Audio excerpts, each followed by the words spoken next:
Hello everyone, this is going to be an early video for togetherweR because tomorrow is Thanksgiving in the US and it's a very stressful time for a lot of us. So this is going to be a holiday survival special video.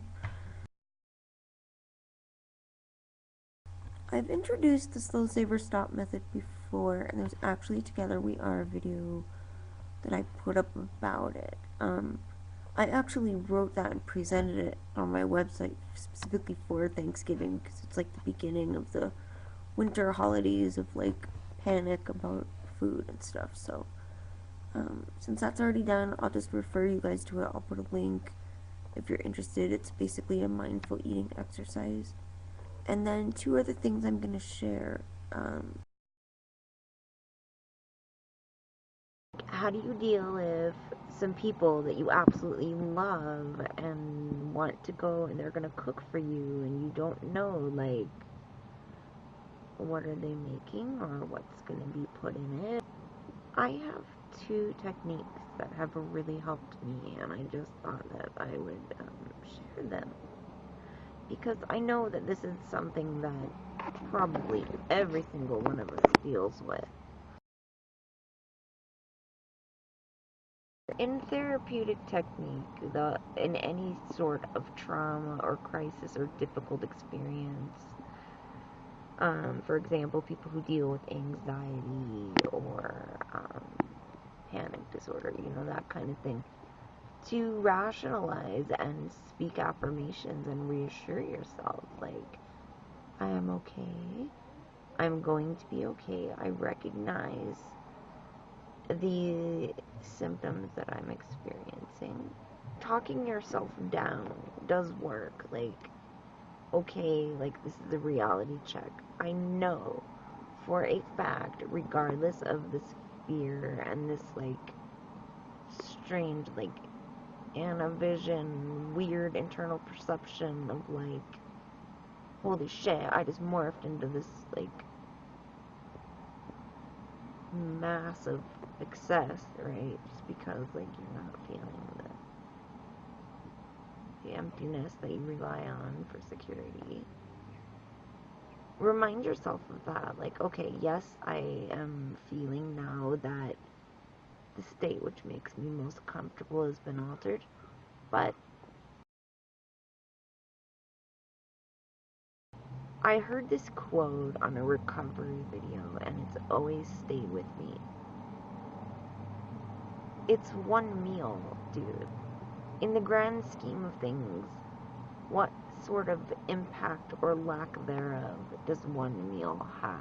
I mean, you hear it all the time, like, even, like, people who aren't body dysmorphic and aren't eating disordered, if they go on a diet, it's like, okay, once a month you can have, like, something really decadent, because spread out over the rest of the month, it's pretty much negated in your ultimate, like, physique outcome, really, like,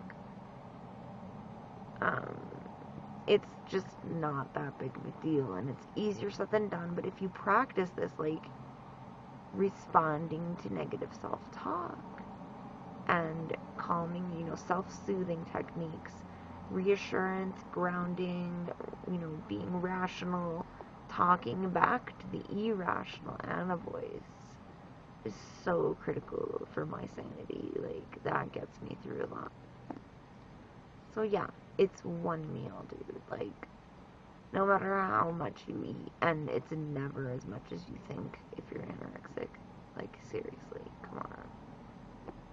Like, and that one incident is going to be distributed over, like, profound long-term deficit. It's just not that big of a deal, and I'm not trying to trivialize it. Like, I know this is a very traumatic and very serious issue here, but this is one of the things that helps me, just the self-soothing and, rational thinking, logical thinking, telling Anna to shut the fuck up because she's an irrational bitch and she's making no sense. Like, sometimes we have to talk back to that voice because that little you're out of control, weak and you're fat and you're disgusting and you're lazy and you're pathetic and you're worthless.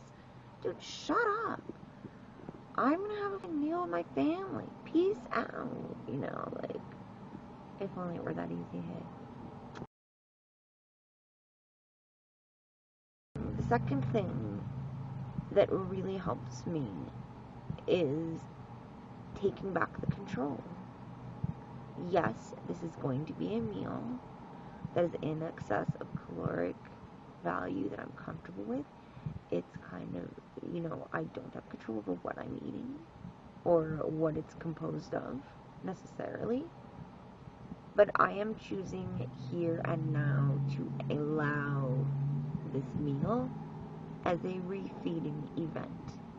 To me, these are blessed interventions from the universe. Because if we were not pushed, if we were not motivated by these social impeti, by these bonding impeti with our loved ones, to share food in a loving way, we would never allow ourselves that degree of diversity and intake, that degree of nourishment. So, really, they are challenges, but I tend to look at them as a refeeding event. If you look at it that way, and before you go, you allow it, you consciously decide, I am in control, and I give myself permission to partake of this meal. It is my choice, I am still in control, but I will be receiving essential nourishment, which I otherwise may not be motivated to allow myself. It is my choice, and I'm going to go eat this meal with my beloved family members. And it's okay, because I am deciding to allow it. And really, like, we need that, you guys. Like, every ascetic has to replenish at some point. Like, refeeding is good, okay? Like, I don't know. These are kind of like difficult things for me to say, because I do realize, like, yeah, I mean, we're trying to reason with pathology. It's a disorder. Like, it's not so easy to do that, but these are two things that over time with practice and mental exercises have really helped me. So I just wanted to share that. And then lastly, I wanted to mention there is a metabolic phenomenon called the feasting response. And this is really important because basically, if your body is presented with a certain short period of time with markedly drastic increased caloric intake, your metabolism will upregulate to compensate. So basically, if you eat like a normal person tomorrow, it's not going to have any overall effect on your long-term weight. So I would strongly suggest. Safeway on Kent Pratt has chestnuts. Do you have any money for me? Yeah.